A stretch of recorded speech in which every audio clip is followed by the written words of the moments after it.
Silence is a very rare good these days. It's beautiful.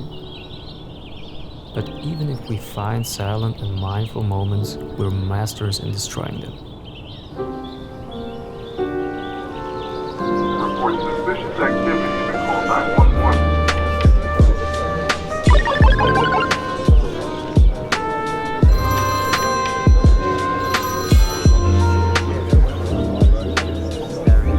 YouTube, what is good? I stole that from Evan Ranft. Sometimes I wonder if I'm the only one who thinks that we live in a very loud and noisy world. And not just something like construction, but something like the war for attention. And everyone fights for our attention by being the loudest. And then, when we could have a very silent and monk-like moment, we kind of feel uncomfortable and immediately kill the silence.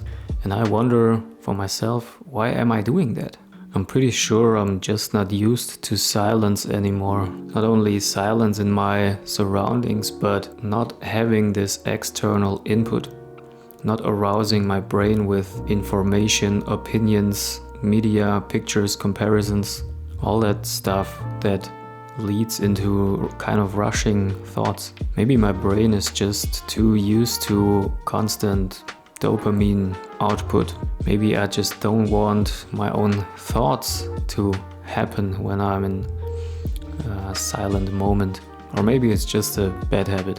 But there were times where I experienced real silence, and that was when I went to a monastery within my coaching training for a whole weekend. And yeah, the very simple and only task was to be with ourselves, to be in silence, not to be distracted by anything, not by our phones, not by our colleagues.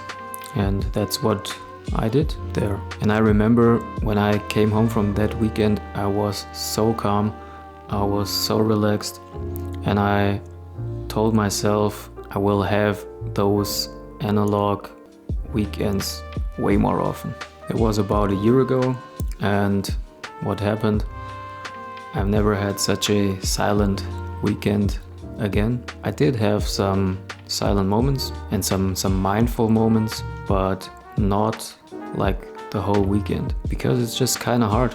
You think you could miss something, you need information, you need to know what's happening, you need to see what your friends are doing, you just want entertainment. It's not that easy. But because I know how important it is to have mindful moments and be in silence, here's a few things I learned how I can force myself into a silent mode, into a monk mode, which really helps me to just calm down, feel relaxed, and just not being so stressed all the time. The first step with all changes and habits is just to be aware of the situation, aware of the problem, aware of the challenge.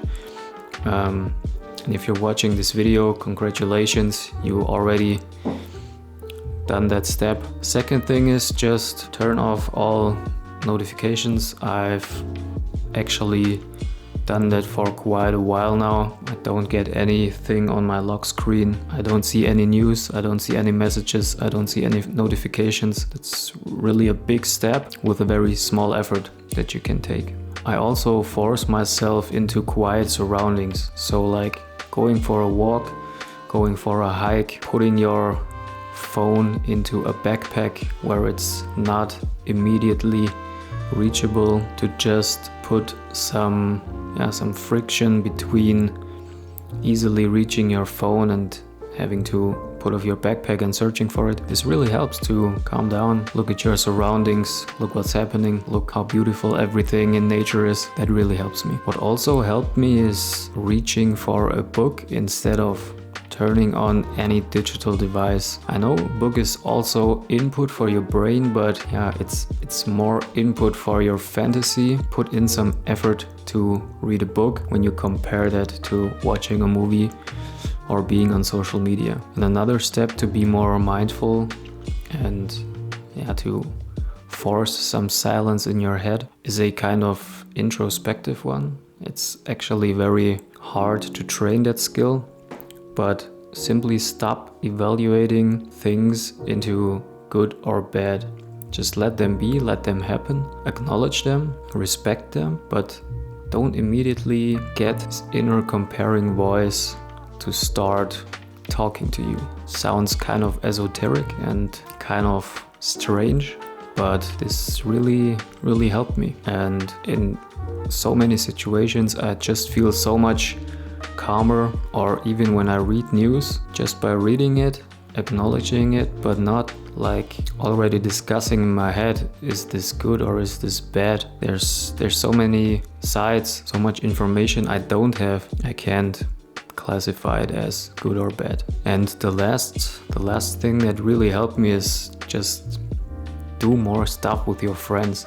It sounds counterintuitive because you laugh with your friends and that's not real silence, but like it stops you from thinking over and over the same thoughts, like the same maybe destructive thoughts. So it's not silent in the sense that your surroundings are very silent and there's no noise, but it really can help you to get some mental clarity and think about other things and other stuff you're usually thinking about. So I hope that my learnings can help you as well. And if you're interested in these topics, just hit the like button, hit the subscribe button.